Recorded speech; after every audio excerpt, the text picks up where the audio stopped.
Let me begin first of all by mentioning some obvious facts. The universe is very large. There are more than 2 trillion galaxies in the world.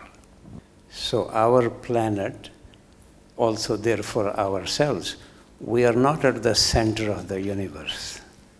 According to our modern astrophysicists, we are in a very ordinary galaxy, and even in that galaxy, we are not at the center of the galaxy. We are just around a peripheral star. So it's good to keep this in mind, that we are at the most merely a drop in the whole ocean of life. Let me also remind you that between today and 1 year from now, more than 100 million people will die. And they're just like us. Some are taller, some are shorter, some are fatter, some are thinner, but in general, they're just like us. And furthermore, as many will be born in the next year, in fact, slightly more than the ones who die. So looking at it on a large scale, we see that we are on a conveyor belt. So in the light of this, all the serious persons in human history have wondered, why have I been created and by whom?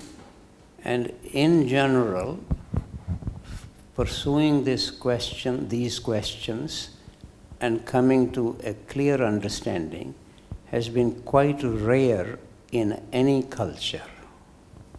In order to really know something, we can speak about this later if necessary, but the fundamental principle that for me to know something, I have to come to the quality of that event or that person or that being to really know. So one has to become like the divine in order to know the divine. So the very few people in human history who come to that quality of being are naturally considered extremely exceptional by the people around them. So quite a common tendency to refer to these people, oh, he can't be ordinary human being, he must be an incarnation of God. Or sometimes he must be half man, half God, or the only son of God. You can find these expressions in different cultures. But then these great sages bring teachings to assist us how to enhance the quality of our being. But any serious teaching very soon gets entangled with one organization or the other.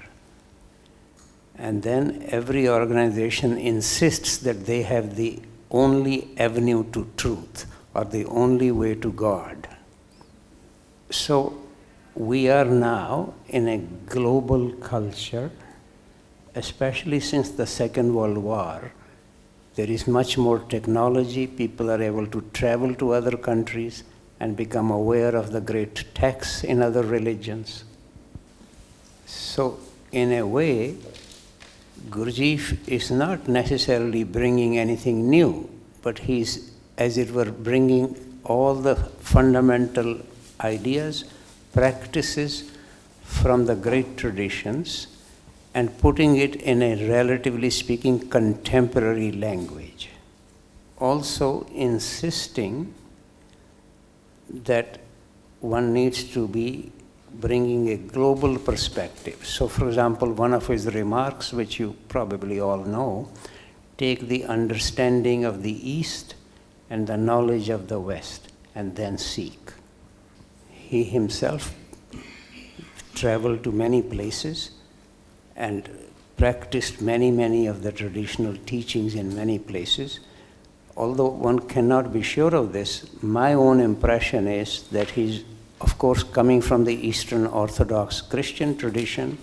He's very much influenced by Sufi teachings and Tibetan Buddhist teachings.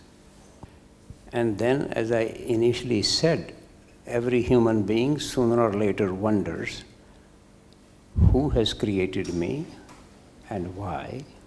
So there is a response to that in the Gurdjieff teaching. Before I specifically quote that, I need to make one other comment.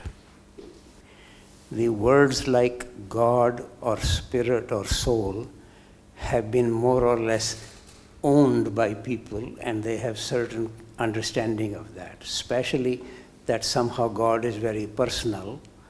And even though, for example, the Christian tradition doesn't like the images in other religions, but you can go to the Vatican and look in the Sistine Chapel, painting by Michelangelo of God with big muscles. Then it is obviously said in every religion that God is omnipresent. That means he's right here with big muscles, Michelangelo's muscles, right? So look at it. The reason I'm saying this is because of the following remark of Madame de Salzmann, who was really responsible for the Gurdjieff teaching after his death in 1949 until her own death in 1990. What religions call God is higher energy. Higher is a reference to saying more consciousness than usual human beings have. And many sages throughout human history at different cultures would use the expressions, whatever they understand by God, as love, truth, delight, consciousness. These are the various words that got used to describe what they understand by God. Then, continuing with the fact that in the manifested universe, there are different creatures at different levels of consciousness. Now, here is a remark of Madame de Salzmann. This is in response to when I said earlier, why am I born? She said, an energy is trying to evolve. That is why it comes into the body. By the way, I generally invite us all. We need a language, but language can create a problem. So try to let the words point to something rather than getting stuck with the words, and so we can get into all kinds of arguments about it. Language is needed, but every time it creates a problem. This is in fact the reason why the great sages like the Buddha or Christ refuse to try to describe in words whatever they mean by the highest level of reality, whether God or kingdom of heaven or nirvana. Because any description can be questioned, can be challenged. This is, of course, what keeps the theologians and philosophers keep their jobs. They have to keep arguing with each other. Now, this I'm speaking from experience. To my own surprise, I ended up teaching courses in physics, in philosophy, in religion in my career. So we don't need to be against what these scholars try to do, but we need to understand that actual mystical experiences are coming from direct experience, not by what people have read or what they have heard or what they have argued about. For example, you can find it right in the Bible, an expression that Christ spoke as one with authority, not as the scribes do. So some words are required, but let's not get so terribly occupied with them. Let me return to the remark of Madame de Salzmann. So since the highest energy is referring to whatever we may call God or Allah or Brahma or the Absolute or simply that, and then in each creature, this energy is manifested at a certain level of consciousness. So in the light of this, now let me continue with her remark. An energy is trying to evolve. That is why it comes into a body.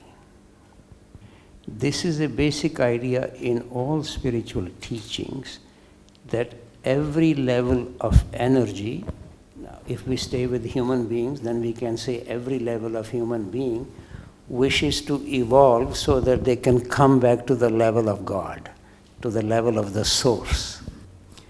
But of course, throughout human history, extremely few people have been able to come. Any fool, even I could say, I am God. But that doesn't make it true. But very few people have been able to come to that truth. So Christ could say, the Father and I are one. Or Yajnavalkya could say, Aham Brahmasmi, I am Brahma. Several other creatures like this. But call is to everyone to come to that level. So whatever level of consciousness or truth the energy is in my body that has made me alive, is wishing to evolve. So now I continue with the remark of Madame de Salzman. An energy comes, it takes on a body in order to evolve. If a person works, then this energy goes to a higher level. And if a person does not work, then at death this energy goes to its previous level, but the human incarnation is wasted. Just in case for some people the word work is not customary, let me say something about this. Now, at least generally in all the Gurdjieff groups, they would refer to themselves being in the work. This word comes from the alchemical tradition in which transforming lead into gold was called the great work. So in the context of the work, transforming the quality of this energy that has taken on my body to a slightly higher level, that is the work. And since that is the project of the whole of the Gurdjieff teaching, so we end up referring to this as the work. Now, to continue with, in the light of the remarks of Madame de Salzman, then if I take it seriously, then the question naturally arises, what is required from my side to assist the evolution of this energy that has taken on my body? And then a very basic idea that to connect with this higher energy, my ordinary body, mind, and feeling, they need to be coordinated, to be integrated, so that they are working together harmoniously. Then one can easily connect with these subtler, higher energies. These three kinds of energies that I just spoke about are generally get referred to as being centered in the intellectual center, emotional center, moving center. And then the suggestion that the energies, in any case, these centers are connected, because if I touch a hot stove, my mind would be immediately aware of it. But their connections are not harmonious. And if the relationship or the connection among these three centers can be more harmonized, then these energies which have created my body more or less naturally connect with me. And all the various practices undertaken in the Gurdjieff teaching, movements, listening to music, meditation, exchanging ideas with fellow searchers, all of the activities are intended to bring about more and more harmonization among our three centers. And the fundamental transformation that is expressed in varieties of ways, I will mention something here. That in general, we can look at it as two different energies in us, or two different sides from which the energies come. The spiritual side which we spoke about, the so-called higher energy trying to come into the body, and the material side, my body and my mind. That there are two in us is a fundamental idea in all spiritual teachings. For example, a remark of St. Paul in the Bible, we have a spiritual nature and we have a carnal nature. It is actually quite strongly expressed in the Bhagavad Gita, where Krishna says we have a divine nature and a demonic nature. The expression that Madame de Salzman actually uses is that we have an angelic nature and an animal nature. Sometimes they get expressed as a capital S self and a small s self. And really, from the point of view of any spiritual teaching, including the work, the issue really is what is the right relationship between these two natures. So there is a tendency in some religious traditions as if we can forget about the body and just stay completely in meditation, or forget about the world and go to a monastery. In the Gurdjieff teaching, this is not at all the emphasis. Both of these energies, spiritual one as well as the material one, are required even for survival, and therefore one needs to, these material energies are meant to be an instrument to assist the evolution of the spiritual energy. There is no sense in being against the instrument. The instrument needs to be sharpened, needs to be properly taken care of so that it can actually do what it is meant to do. Now, this expression is not very much in the work traditional literature, but in my own way of expressing it, we are children of heavenly parents as well as earthly parents. Both heaven and earth are our parents, they both need to be honored. But according to, again, all the sages, that the material energies, namely from my body and mind, they have a tendency to completely get self-occupied. So one ends up wholly occupied with what I can gain, what I can achieve, whether I am approved, or the fear that I may lose. So fear and desire running most of our world.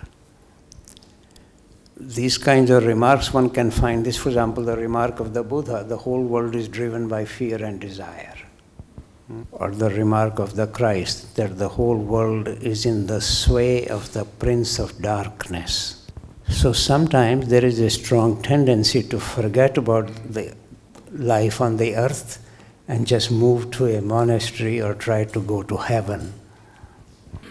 In the Gurdjieff teaching, also the emphasis that we need to take care of the planet Earth, and that in fact specifically that the human beings have the possibility of receiving subtler energies and giving out energies for the planet Earth. Every creature, even the trees, receive energy from the sun and they give out energy to the earth. But human beings have the possibility, if they undertake serious work, that they can receive subtler or higher energies than usual. But also the suggestion that the energy, the spiritual energies which have created us, are in fact eager to connect with us more than we seem to be eager to connect with those energies. It is almost as if the sun is shining, but I keep my doors closed and curtain drawn so I don't let the light come in. So our work is not about creating higher energies, it is to make sure that we become available to higher energies which are eager to come to us. And now I'm repeating the remark I made earlier. For us to become receptive to higher energies requires harmonization of our usual centers. That's the general introductory remarks I wanted to make, but people are free to raise any questions or bring anything else they wish to bring.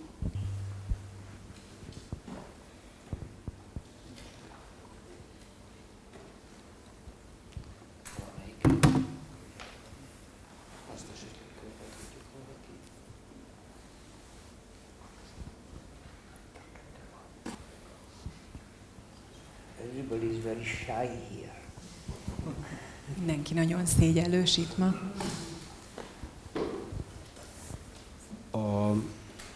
Ezeket a magasabb energiákat ugyanúgy a három központtal fogadom be. These subtle energies, these higher energies, do I receive these energies with the three centers in the same way? No, the general suggestion is that if my three centers are harmonized, then I naturally connect with the higher centers. But let me make a background remark. First of all, just to be a little clear, although general practice is to speak of human beings as three-centered beings, but strictly speaking, we have 7 centers. Out of these 7 centers, 5 centers are what we may say at a lower level, and 2 centers at a higher level. Out of those 5 centers at the lower level, there is the sexual center and instinctive center. For example, I eat something and my body knows how to digest it and how to excrete what is not required. And strong suggestion in the work teaching not to interfere with these 2 centers, namely the instinctive center and the sexual center, to allow them to continue their natural work. This is the reason why we end up referring to human beings as three-centered beings, because it's the requirement of the work is with those 3 centers. And these 2 higher centers that I mentioned, higher emotional center, higher intellectual center, they strictly speaking belong to a subtler body, not to my ordinary body, but still there is a connection between the subtler body and my ordinary body, otherwise I won't be alive. I did not create myself. Keep this in mind. That gets expressed in ancient traditions in slightly different languages. I will give you 2 examples. In the Abrahamic traditions, in the book of Genesis, if you want a specific reference, 2nd chapter, 7th verse, you can read the following. God created human beings from the earth, then he breathed his own breath into them to make them alive. And in the Bhagavad Gita, Krishna says, a particle of myself takes on the senses at the birth of a baby, and then when the body dies, the particle of Krishna leaves the body. So this suggestion is in any case in all ancient teachings, that the spiritual element is what has created my body. It obviously exists there, otherwise I won't be alive. But in general, to connect with that level, I need to be connected with the higher centers, higher emotional, higher intellectual center. And in all teachings, very strong emphasis that heart or feeling has the first entry to truth, first connection with truth. This is actually expressed by all the great scientists as well as poets, whosoever has actually tried to describe how they came to their creative understanding. Inevitably, they would say they had an intuition. They use an expression like that. But it's really always the feeling which is the first entry to truth. If you don't mind, I'll quote to you a remark of a great scientist, Pascal. We measure pressure so many pascals. This is a remark in his famous book called Pensée in French.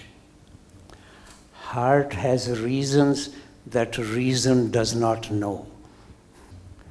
And the important thing for reason is to know how limited the reason is. Similarly, there are remarks of Newton or Einstein, greatest scientists, very much emphasizing that the first entry to their understanding of truth is always from the feeling. Anybody else wishes to? Did this at all refer to what you were saying? What you were asking? Yes, no. Yes and no.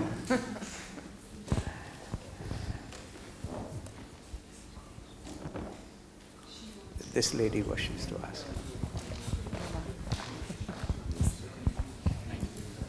Azt szeretném megkérdezni, hogy mit jelent az, hogy Isten vagy a magasabb erő az rajtam keresztül szeretne fejlődni, illetve hogy ebben a relációban... Okay. What does it mean that God or this higher energy wants to evolve in me, in my body? És ennek fényében mi vagyok én, vagy mi? And in the light of this, who I am. Yes. No, the suggestion is, I imagine you can easily see this, I hope that a cockroach has little less consciousness than I do.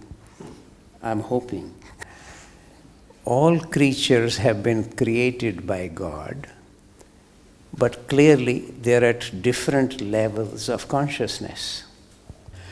I'm just pretending to be democratic, so I'm not saying that within human beings there are different levels of consciousness. Within oneself, one can see that sometimes I belong to a different level. I may have read the same book 10 times, but sometimes it is absolutely clear. Why? Also, it is important to realize that even the greatest sages are not always able to stay at the highest level. For example, the Buddha actually said that he needed to reconnect with this every morning. And in the whole Bible, including canonical as well as non-canonical Gospels, only once Christ said, "The Father and I are one." This is in the Gospel of John. Because that fact is possible only at the Mount Sinai of consciousness. In the same Gospel, namely Gospel of John, Christ says, "The Father is greater than I." So to connect with these higher levels requires an exceptional clarity, etc. The suggestion is that if my lower centers are organized or harmonized, I can have more possibility of connecting with higher centers.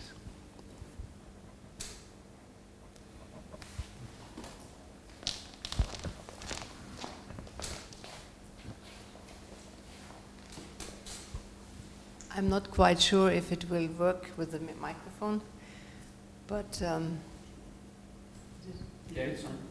Nem vagyok benne biztos, hogy működik a mikrofon. higher, Hangosan. closer, like this. Okay.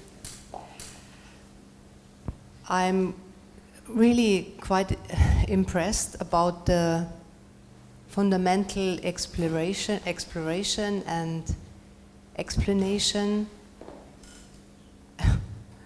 something X. And it came to me that my teacher ages ago said to me, never talk about the work if you are not in the work in this very moment.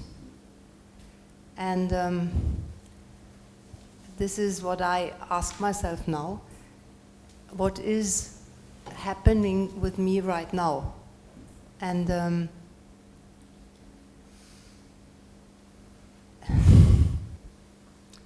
the most strong feeling now is don't pretend something. This is actually one of the reasons why there is so much emphasis in the work practice on both self-observation and self-remembering. self-observation is obviously necessary to know what it is that I really do, what I want, what I pretend to do, what I can actually do. But the trouble with self-observation is that it is absolutely endless, because the whole external universe in principle is manifested inside me. Even our modern scientists would agree that each one of us is a hologram of the whole universe. By the way, that also means that the devil is also in there. I think I had quoted the other day this remark of Rumi, if you have not yet seen the devil, go look in the mirror. Or a slightly more inclusive remark of the Buddha, in this very body you can discover all the demons and all the gods. So self-observation is necessary, but self-remembering is actually to remind myself of the presence of a divine particle in me. None of this is easy, but the suggestion is, usually it gets expressed in the work language as if I need to divide my attention, partly inside, partly outside.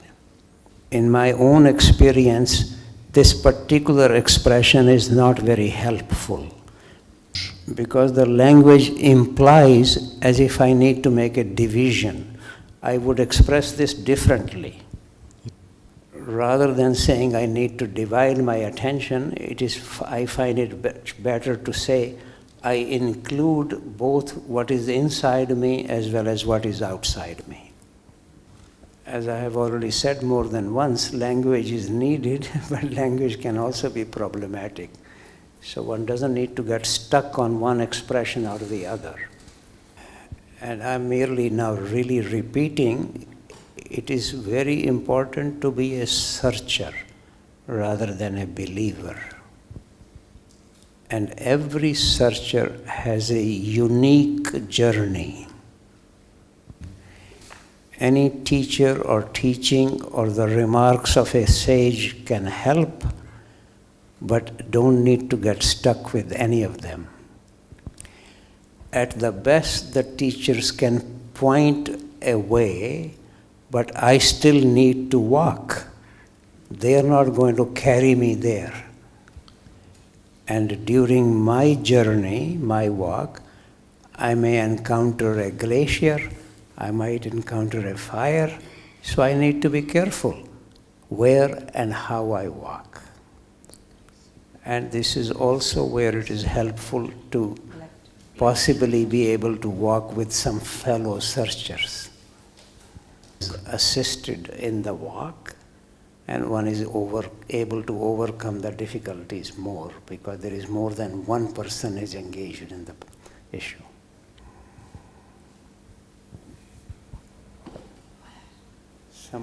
There is somebody over there also. Hogy az Isten, vagy az a magasabb erő, ez hogyan fejlődik rajtam keresztül. Tehát nem involve. Standing, but she feels like she didn't receive an answer to her question. So one more time, her question was how this higher energy Develops. can evolve or develop is the same, evolve or develop within me. And who am I in this develop?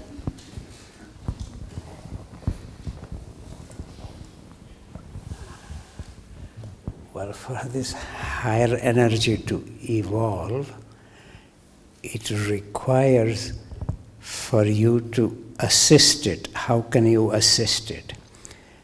By, first of all, allowing it to use your body and mind to undertake what this energy needs to undertake.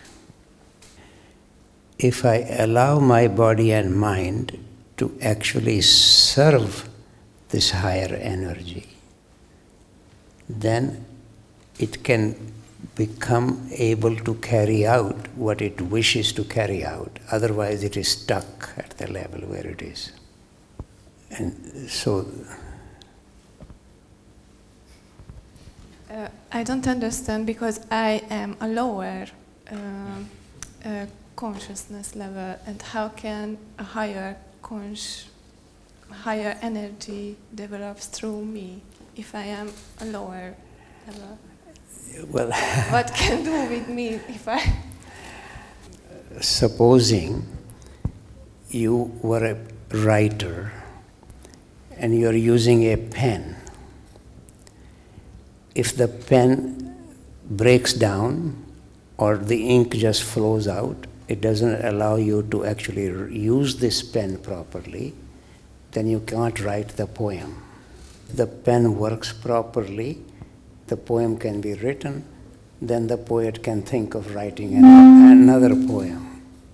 So you see how the instrument can assist to free the energy to try other things, to write other poetry, if I am not stuck with the broken pen.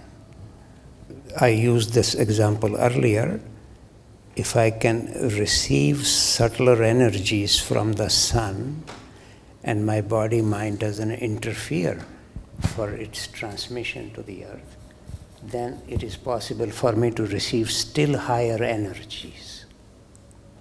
So the whole purpose of a good instrument is to allow the actor to be able to accomplish what it wishes to accomplish. So the instrument is not doing the actor's job, it is allowing itself to be used by the actor.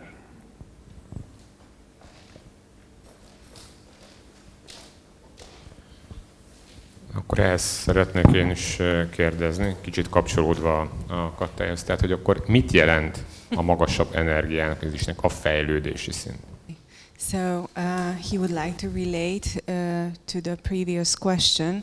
So how this higher energy is able to develop through me. Why he want to develop, or what does it mean? Okay. He wants to develop. Okay. And then you know the next question that, and yeah, if I'm the tool, why he needs me for this development. But first of all, why? And what does it mean? He wants to be developed. Well, I can show you several centuries of theological debates about this, if that is of interest to you. But what is actually said by the sages, and we can of course argue whether it makes sense or doesn't make sense, but is said by them that since we can see in the manifested universe that there are people at a different level of consciousness, but each one wants to come home, come back to God. That's why it wants to evolve. Now, one of the theological argument, this is against the principle of democracy. We are all at the same level. Look around. Does it seem to be true? But what is actually more practical, and I think more significant, within myself, if I impartially look, sometimes I am at a much clearer level of understanding than ordinarily. So within myself, I am not always at the same level. And sometimes one can even be clear, why does one undertake any spiritual practice? Because then I can see that sometimes my mind becomes a little clearer, I become a little bit more helpful to the others, I can listen to them without having to have arguments. In my understanding, especially if you allow me to use the words in English, practically the whole spiritual development is to move from reaction to response. Reaction is naturally based on my whole past conditioning, what I like, what I don't like, what I approve, what I don't approve. But response requires seeing what is forcing me to do something, can I be free of it? If you like, I give you a classical example of a response. Christ on the cross. Any person you can imagine would be wishing to get off, blaming those who are crucifying him. But what did he say? Father, forgive them, for they know not what they do. That is not a reaction, that is a response. The person behind you had something. Thank you. First, I would like to thank you. This has been very positive. It's important to be here and to hear you in the present moment. And second,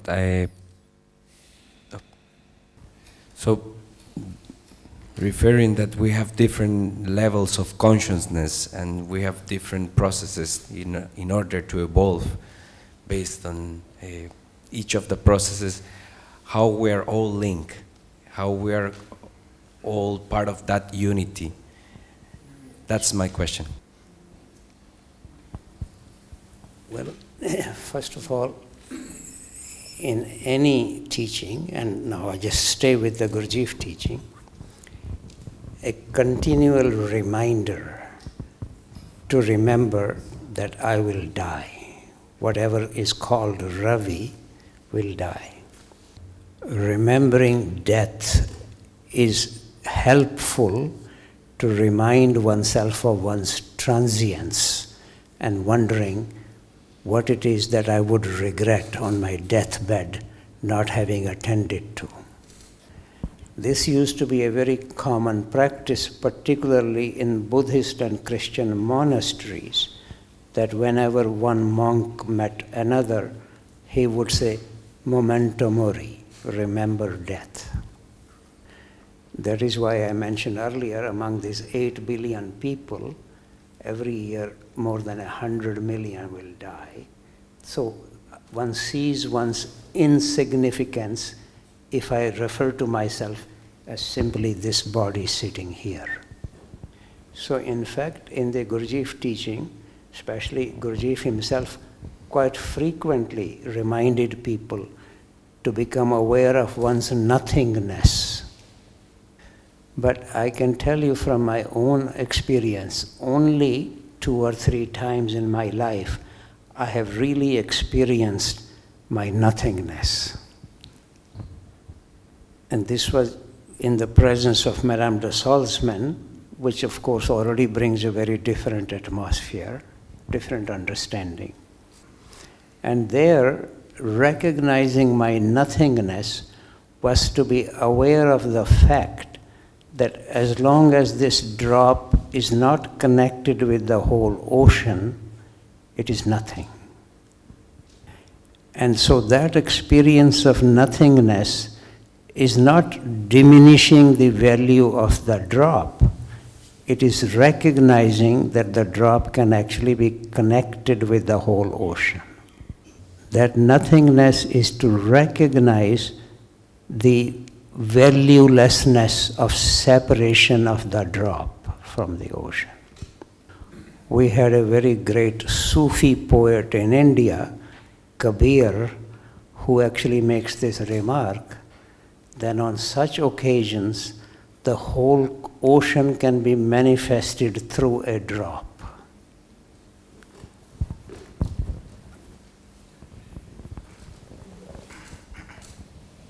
Köszönöm szépen. Szeretnék egy megjegyzést tenni, és 2 kérdést. I would like to make one remark and I would have 2 questions. But before that, I would have a quick question to the previous, link to the previous question. Would it be possible to have a deal that those 100 million people in the next coming year would not die? What if there was no disease, no growing age, there's no death? And we are up there, and we don't need to be down here on earth running these circles for no point. I'm sorry, probably this is impossible. But just for a moment, if you're up there, you don't need to worry about what takes place here. The problem is that I'm down here. A másik komolyabb. That's where I am, so we can now speak. First, I would like to quote here the world-famous Indian mathematics.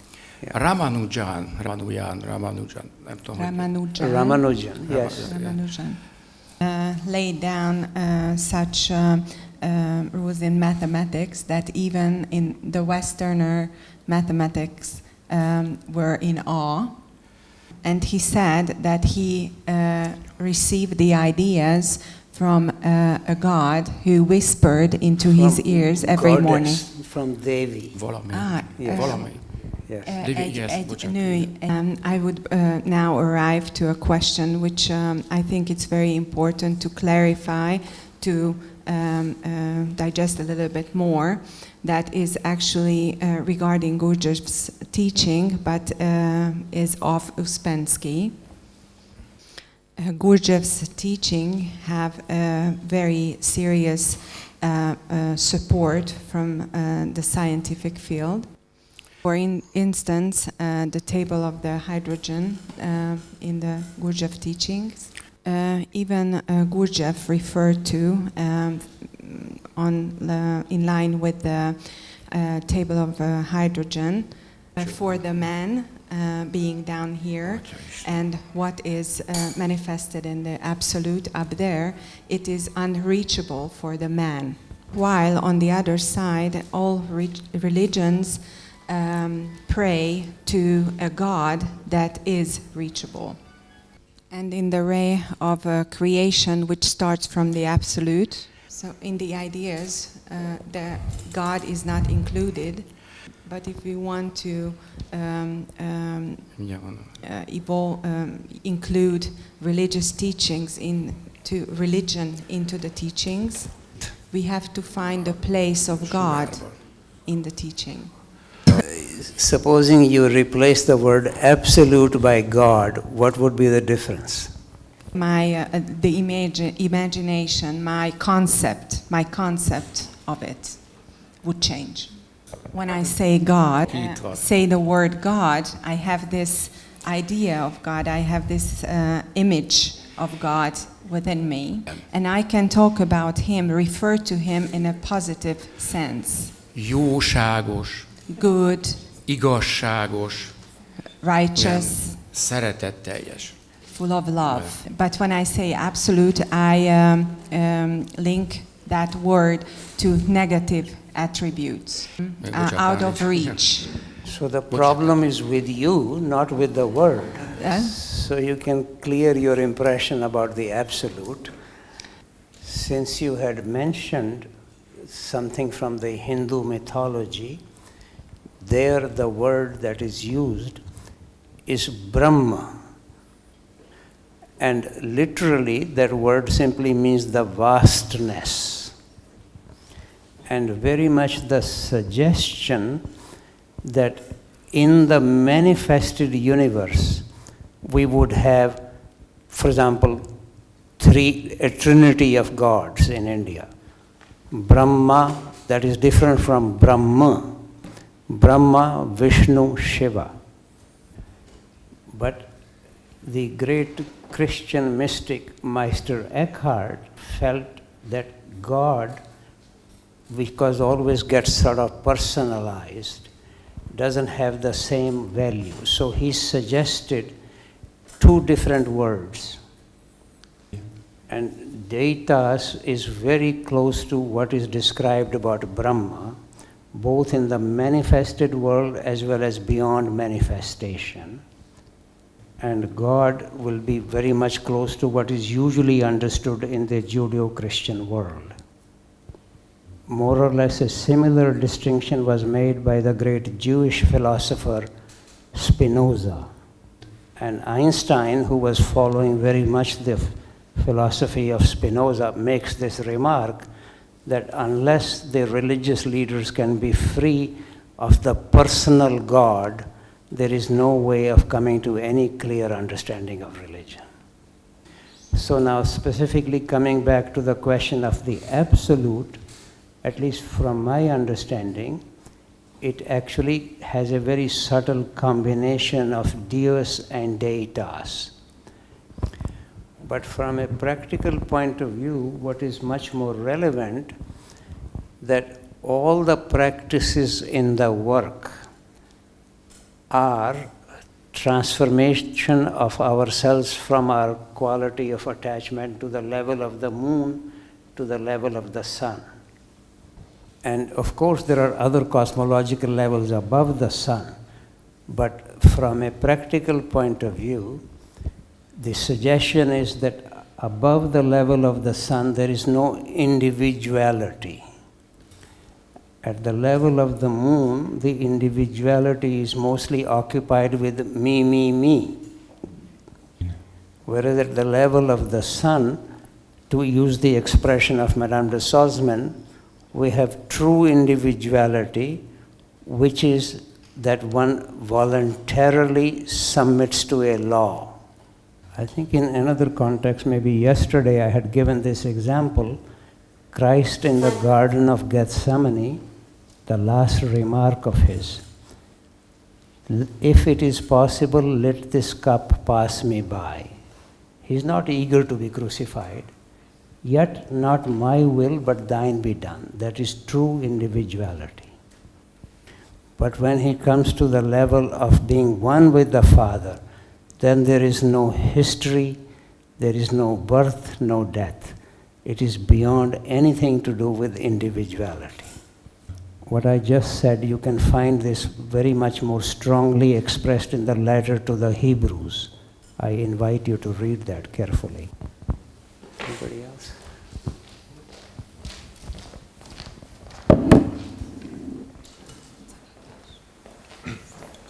So I would like to ask a question which may seem theoretical, but it stems from personal experiences. Szeretnék feltenni egy kérdést, ami lehet, hogy elsőre elméletinek tűnik, de ez az én személyes tapasztalatomból ered. So, in various religions and in various traditions, there is a very common theme, the theme of fire. It is present in almost all iconography, religious iconography.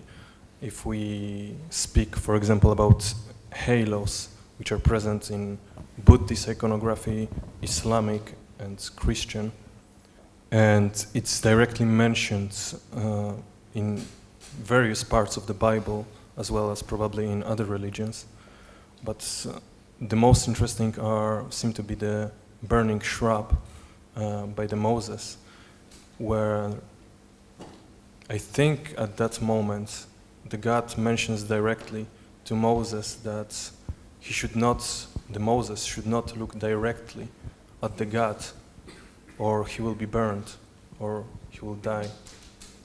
Something similar is also described in Bhagavad Gita, where Arjuna is gifted a scythe and he sees a thousand-armed form of Krishna. So I would like to ask about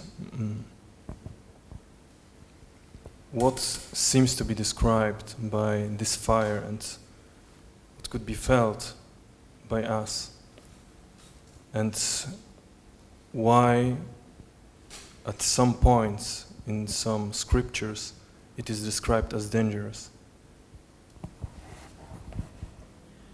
First of all, partly actually to enhance your question, let me quote to you a remark of Christ from the Gospel of Philip, a non-canonical gospel. He who is near me is near the fire, and he who is far from me is far from the kingdom. Because what is required is fire is usually regarded as the medium for transformation. And in order to bear any experience, we have to not only understand the experience, but to withstand it. Simple examples, particularly in the 1980s, there were many cases. Somebody would take LSD and they can actually experience something beyond their usual understanding and can jump out of a window thinking they can fly. Since you had mentioned the remark in the Bhagavad Gita, let me clarify that for you. That's in the 11th chapter of the Bhagavad Gita. When Krishna shows his great form with 1,000 arms, the Arjuna's remark is the following. Arjuna says, although my heart is glad, but my mind is afraid. Partly because one can see this, whatever mind understands, it wants to capture it or to use it. You can see this in the whole of the scientific enterprise. Whatever we understand with our mind, we wish to use it technologically, one way or the other. So whatever the mind cannot understand, it is afraid. In fact, some of you may have read even Uspensky describing him seeing the statue of the great statue in Egypt next to the pyramid. But then Arjuna asks Krishna to take his four-armed form. That much he can bear, not 1,000 arms. Until that time, Krishna had not shown even 4 arms. But it is really a remark from Arjuna that that much he can bear. He cannot bear more than that. Now, this is very important to understand, that we need to be prepared not only to understand an experience, but to able to be withstand it, which is also the reason for suggestion that one should not experience something by just taking drugs, etc., because one is not prepared to withstand that. Does that speak to your question? Yes, I think so.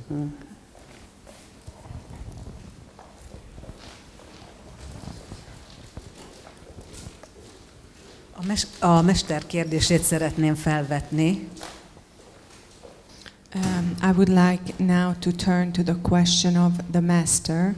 In our everyday lives, we are overwhelmed with the world around us.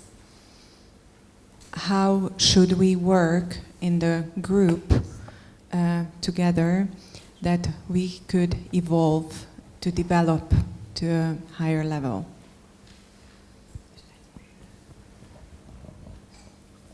The presence of the group can be again and again a reminder, both to remember self-remembering, as well as whatever activities one is engaged in. And there is a very important principle that sometimes doesn't get emphasized enough. The principle is self-awareness is the mechanism of self-transformation. In fact, this is, in my judgment, really the only principle of transformation, which is why such a strong suggestion on self-observation, self-remembering. But you can actually try this as an experiment. Have 2 plants exactly the same quality. One of them you don't look at for the next 2 weeks. The other one, you go there with some awareness, with an affection. Guaranteedly you will see in 2 weeks their development is different.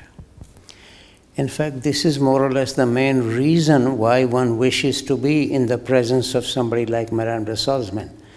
Just the way she looks at you impartially, something is changed in one. Earlier I said self-awareness is the mechanism of self-transformation, but the general principle is awareness is the mechanism of transformation. Not only the self, but whatever I become aware of changes in its quality.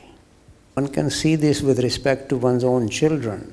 If I don't try to impose something on them, but just become aware of what their inner wish is, what their strength is, what their weakness is, something in them is transformed. So that's the basis of suggesting to become aware of both sides. I will be real quick, and I don't even will have a question. I just would like to say a remark to the young man over here. It's regarding the spiritual fire with one teaching is dealing with. Yeah, I would also like to ask you about yoga, if you don't mind. So yoga in the Western world often means physical practice. For example, one of the yoga teachers that I encountered explicitly said that practice, practice, practice, and then the rest will come. What is essentially the need for all this intellectual exercise when we can just practice yoga? I imagine one knows that the word yoga comes from to reunite, to connect. Same root as the word religion, religio, to reconnect. But we are disconnected.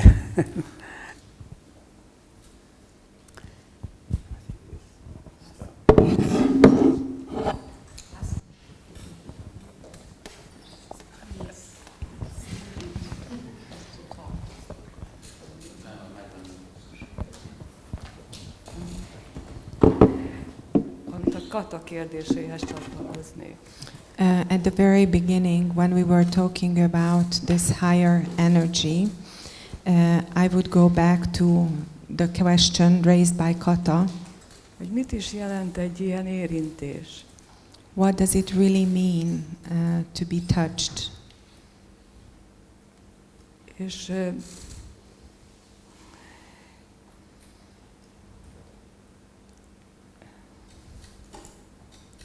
mintha lenne egy olyan részem, ami eddig aludt, és felébred. It's like there is a part of me that was asleep, and now it's awake. Mintha élni kezdene. Like something is becoming alive. És nem csak bennem van ez az élet, ez a megújult, vagy egy különös élet, ami eddig nem volt. And at that moment, it's this new birth of is not only within me, hanem az a befolyás, vagy az az érintés is rajtam keresztül élne. But this very special touch becomes alive through me.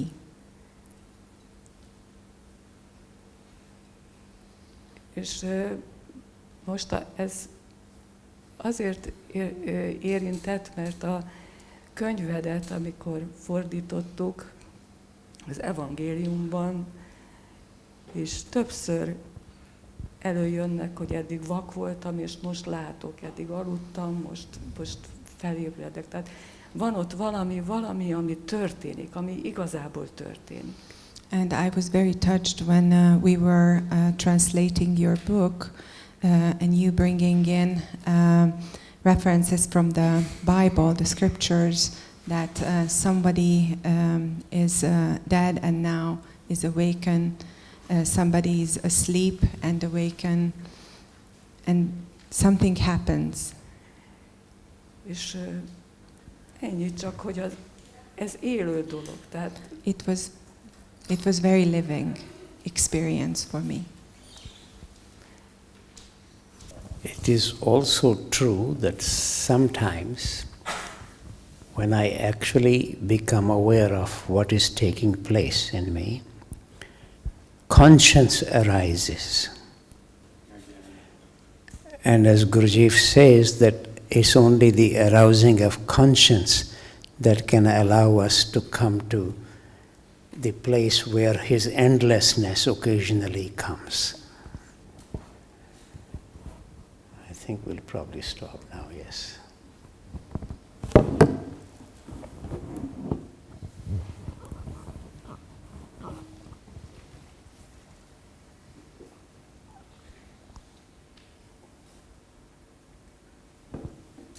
A moment of silence.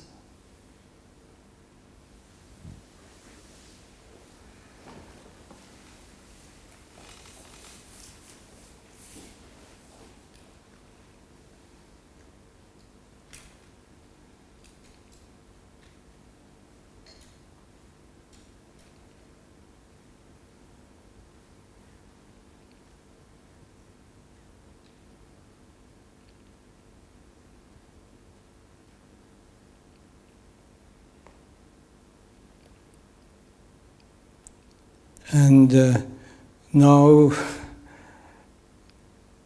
most mély köszönetet mondunk Ravinak, mindazért, amit hagyott átmenni önmagán keresztül. And we say thank you to Ravi sharing and letting us experience this coming through him. És azt is tudjuk, hogy mi az egyetlen igazi lehetőség köszönetet mondani ezen a szinten. And we know there is what is the real possibility on this level, how to express our gratitude. És természetesen reméljük, hogy újra el fog jönni hozzánk a körünkben. And of course we hope that you will come again and visit us in our group. Because she also doesn't know Hungarian, so... Yeah, but I'm talking... Okay.